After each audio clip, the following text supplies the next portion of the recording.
All right, everyone.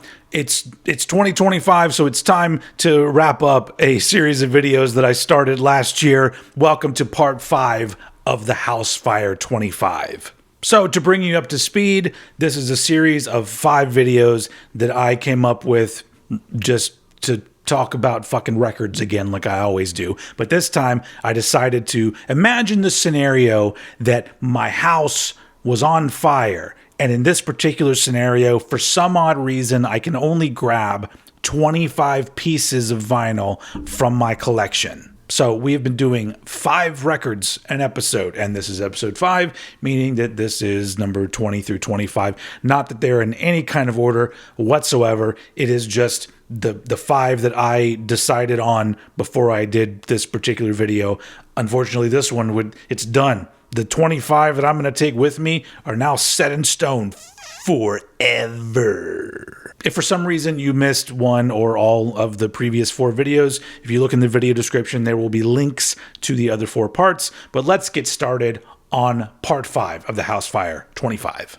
So first up, it's another one of my favorite albums from my favorite band of all time, but it's also the most expensive record in my collection. According to Discogs, the highest it has sold for at this point is $1,500. That's right, ladies and gentlemen. It is a 1988 US pressing of And Justice for All from Metallica. Now, I'm assuming the one that went for $1,500 might have still been like mint or at least VG+. This one, has some, little dings and stuff. But overall, it's in really fucking good shape, especially the records. And here's the back here with those great photos of the dudes looking like super fun dudes to hang out with, And this one has 2 records. It's a double disc, but they're both in one sleeve. And when they did the represses, they did it the same way. So yes, I do wish that this was a gatefold. It would be much cooler, but it's an OG, so who the fuck cares? And here's the inner sleeve of disc number 1 with the Metallica logo on one side, and on the other side, another picture of them looking super serious. This is a serious album from serious dudes. And here is the record. It looks, I'm pretty sure that like all their pressings, they stay pretty true to like how it originally looked. Although this one is on Elektra Records, and the more recent ones are obviously on their own record label, Blackened Records, if you didn't already know that. And here's the inner sleeve of disc number 2, Metallica logo on one side, and lyrics, and that cool Justice hammer drawing on the other side there. And then disc 2, looking pretty much exactly the same as disc 1. So there you go. So in my personal Metallica ranking, meaning my favorites to listen to, this one, it fluctuates whether it's number 2 or number 3. It kind of switches places with the Black Album every once in a while. But I love this album so much, and I was very fortunate to get an OG 88 pressing of it. So this one is coming with me, especially since Discogs tells me it's worth some bucks. So yeah, Metallica and Justice for All.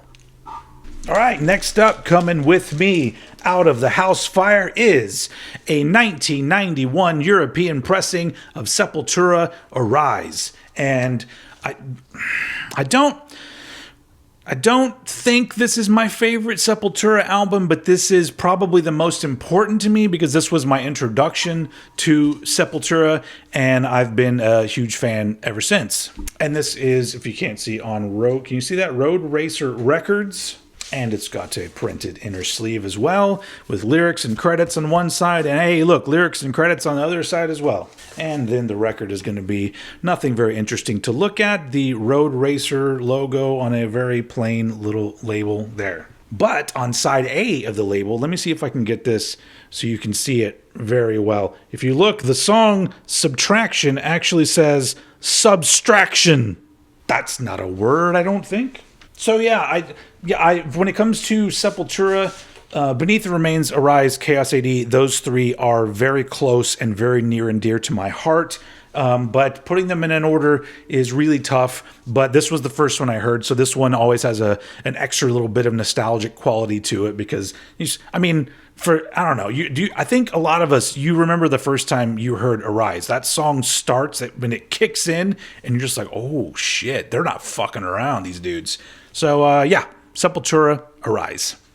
All right, so for this next one, I realized that I've gotten to this point in the list and I hadn't chosen any hip-hop albums, and some of you may know from other videos I've done that I'm also a fan of hip-hop, especially golden age hip-hop, meaning like late 80s, early 90s stuff.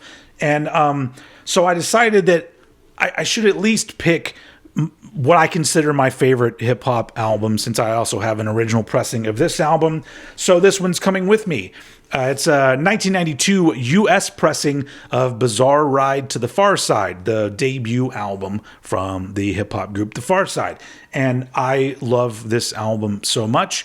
If you look, it comes with like a little hype sticker on it right there, directly on the fucking cover. You can't take that shit off or it's going to rip it. And if you look, it says for hip-hop DJs only. Well, guess what? I got one.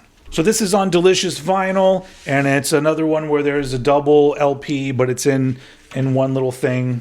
So the records are in just regular white inner sleeves, but there's an insert here. One side has got lyrics. No, it doesn't have lyrics. There's credits for the songs. And the other side, it's got a cool picture of the dudes looking at a mirror on the ground. Pretty cool picture, though. And it's got an order form on the inside. Look at that. Kick flavor with Pharcyde and Delicious Vinyl shirts. And then you look at the other side there, and look at that. $13.85 for a shirt. I'll take it. That said 95. I'm not wearing my glasses. But these are also colored vinyl, and each one is a different color. This is disc number 1, and it's like a goldish. I guess it's technically yellow, but it's, to my poor eyesight, it looks goldish to me. And then the second disc is on blue. And on the other side, if you look, there's a picture of the dudes on the other side. And did I show the back cover there? There's the back cover with all the song titles up there at the top. So yeah, this, I'm pretty confident in saying this is my favorite hip-hop album of all time. It's the one that I've listened to more than any other, and it never gets old. It's always a good time, and I love it. I love the whole thing. If you haven't heard it, if you're not into hip-hop, then it's not going to do anything for you. If you do like hip-hop and you haven't heard this, congratulations. You get to go listen to Byard or Bizarre Ride to the Pharcyde by The Pharcyde. All right, next up, an absolute hardcore punk classic and a first pressing from 1983. The first Suicidal Tendencies album, a first pressing from the U.S. here. This one's on Frontier Records. I don't know if are all the new pressings, are they also on Frontier Records? I have a one repressing, but I don't remember what label it's on. And I think all the repressings also come with this sort of inner sleeve, although this first pressing one it feels like something they just went and copied over at Kinko's. But there you go. Look at those handsome motherfuckers right there. And, some lyrics and credits and whatnot there.